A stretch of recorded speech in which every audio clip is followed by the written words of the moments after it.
नमस्कार। मैं अभी सासाराम के ऑर्थो हॉस्पिटल में मौजूद हूं और मैं एक ऐसे व्यक्ति के पास मौजूद हूं जिस व्यक्ति के बेटे पर रोहतास के सबसे चर्चित हत्याकांड में कथित तौर पर शामिल होने का आरोप लगाया गया है।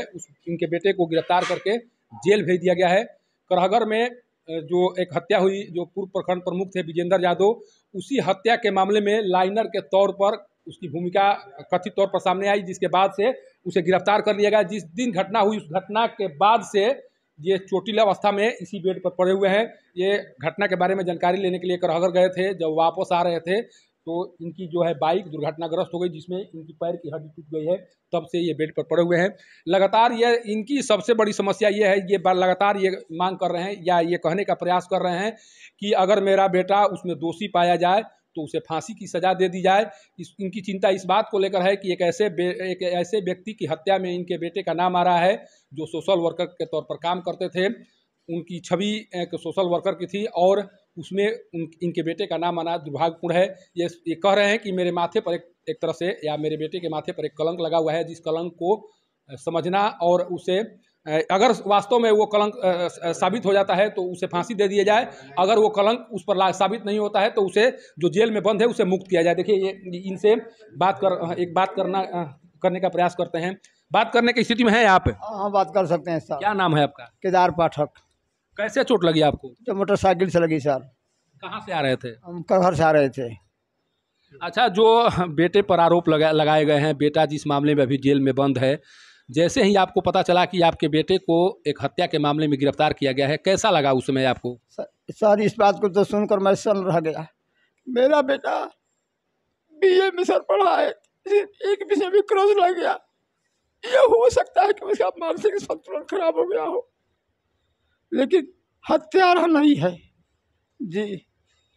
कहा जा रहा है कि वो मोबाइल वो चूंकि लाइनर के भूमिका में है, तो लाइनर की भूमिका में तभी हो सकता है जब किसी से बात किया हो।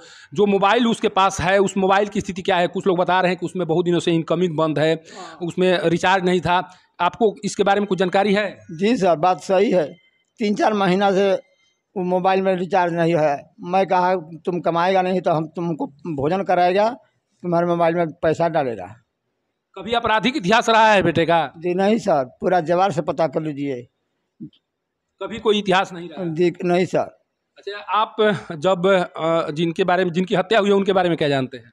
अरे उनके बारे में सर इतना ही जानते हैं कि वे हमारे थाना के प्रमुख थे। एक बार उनकी औरत में जिला परिषद भी हुई थी सर। अच्छा, उस घटना को लेकर अफसोस है आपको? अफसोस तो इतना है सर कि मेरे माथे पर सर कलंक लग गया जी। एक ऐसा बदनुमा दाग तो मेरा खानदान से वसूल नहीं किया जाएगा।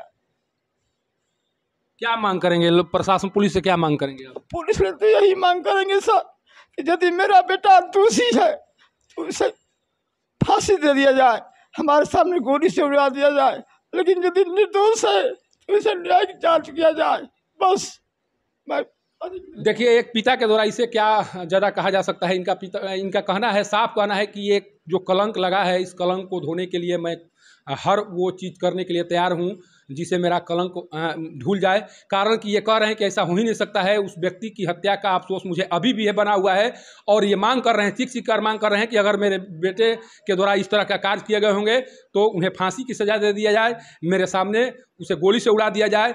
इतना भरोसा है। अब देखना है यह होगा कि जिस तरह से मांग इनके द्वारा की जा रही है, उस मांग पर यहाँ के जो पुलिस और प्रशासन के वरीय अधिकारी हैं उनके द्वारा किस तरह से विचार किया जाता है। क्योंकि विचार नहीं किया जाएगा तो ये कलंक जो है, बार बार रो कर रहे हैं कि ये कलंक आखिर धुलेगा कैसे। अगर उसकी भूमिका अगर वास्तव में है तो उस भूमिका को भी सामने आने की जरूरत है।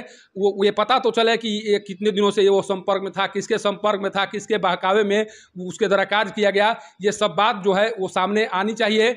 कारण कि देखिए, ये कहा जा रहा है कि जिस मोबाइल से वो वीडियो बना रहा था उस मोबाइल में बहुत दिनों से इनकमिंग सुविधा नहीं थी और जिस कारण से किसी से उसकी बात नहीं होती थी। देखिए, उनके जिस लड़के को गिरफ्तार किया गया है उसके बड़े भाई भी हैं यहीं पर।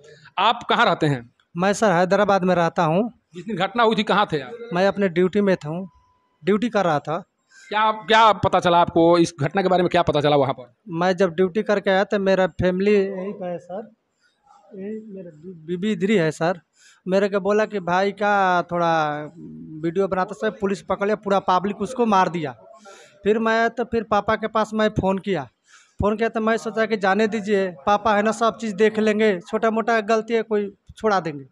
फिर जब मैं ड्यूटी चला गया, ड्यूटी आने के बाद में मैं सुना कि इनको पैर टूट गया। जब पैर टूट गया तो फिर मैं वहाँ से अपन टिकट करा करके अपने एक लड़का अमरनाथ पाठक, एक लड़की गरिमा कुमारी, मैं हैदराबाद में छोड़ के आया हूँ, जो गरिमा कुमारी का उम्र 14 साल है और लड़का का उम्र 13 साल है सर।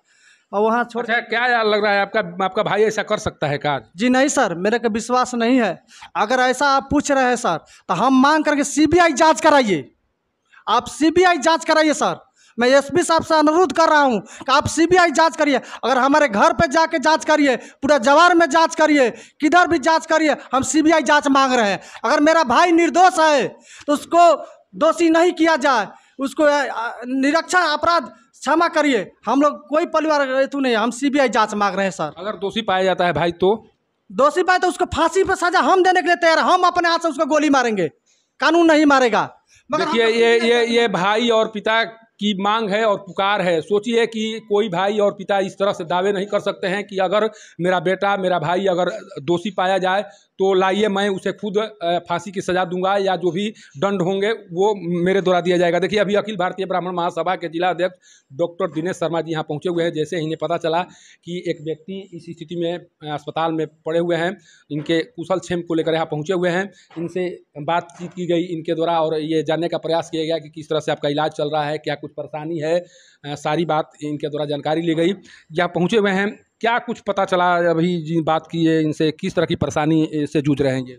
हाँ, जिस तरह की परेशानी से जूझ रहे हैं, इनके लिए मैं यहाँ के जो डॉक्टर साहब के संरक्षण में इलाज चल रहा है, उनसे भी अनुरोध करूँगा कि इलाज में कोई कोताही न हो और अच्छी चिकित्सा की व्यवस्था किया जाए।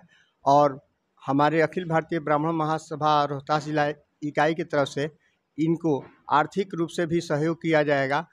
देखिए, दिनेश शर्मा जी हैं, कहीं कहीं भी इस तरह की स्थिति उत्पन्न होती है वहाँ पर जाते हैं और लगातार कोशिश करते हैं कि कोई भी निर्दोष व्यक्ति को सज़ा ना हो, कोई भी निर्दोष व्यक्ति पर कार्रवाई ना हो।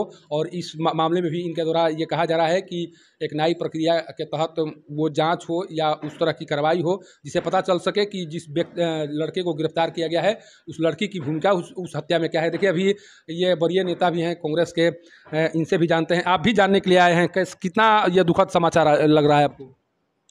ये तो अब हम लोग जानते हैं कि वो लड़का, अभी सुनते हैं कि वो लड़का गलत नहीं था।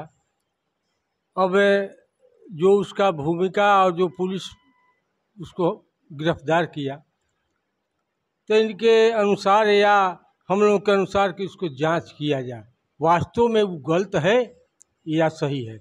और गलत है तो जो ये लोग कहते हैं उसको सजाए होना चाहिए, और गलत नहीं है तो हम पदाधिकारी, पुलिस पदाधिकारी से भी आग्रह करेंगे उसको बरी कर दिया जाए। जब से विजेंद्र यादव की हत्या हुई उसके बाद से सारे जो भी रोहतास के लोग हैं वो काफ़ी व्यथित हैं, दुखित हैं कि भाई ऐसा नहीं होना चाहिए था।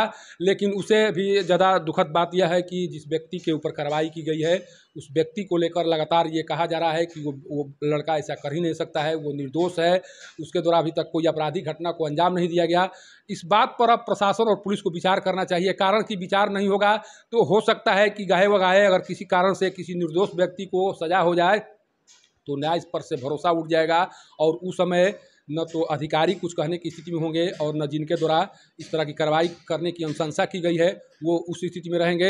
इसलिए लगातार इस पिता की गुहार को सुना जाए, ये बता रहे हैं। देखिए, मैं बार बार कह रहा हूँ कि इनको इस अफसोस इस बात को लेकर है कि इनको इनके माथे, इनके बेटे के माथे पर एक ऐसे व्यक्ति की हत्या का कलंक लगा है जिसको धोना बहुत ज़रूरी है। ये बार बार मांग कर रहे हैं, रो कर मांग कर रहे हैं कि उस कलंक को धोने के लिए न्यायिक जाँच हो और जाँच के माध्यम से पता किया जाए कि जो आरोप लगाए गए हैं मेरे बेटे के ऊपर वो सही हैं या नहीं है। अगर आरोप सही है तो लाइए, हम खुद फांसी की सज़ा देने के लिए तैयार हैं, जो भी सज़ा है हम खुद देने के लिए तैयार हैं। जब इस तरह की मांग की जा रही है तो यहाँ के जो वरीय अधिकारी हैं, जो एसपी हैं, जो डीआईजी हैं या अन्य जो अधिकारी हैं वो निष्पक्ष जांच कराएं ताकि इनके बेटे को न्याय मिल सके। अर्थो अस्पताल से पब्लिक न्यूज़ के लिए सत्येंद्र चौबे की रिपोर्ट।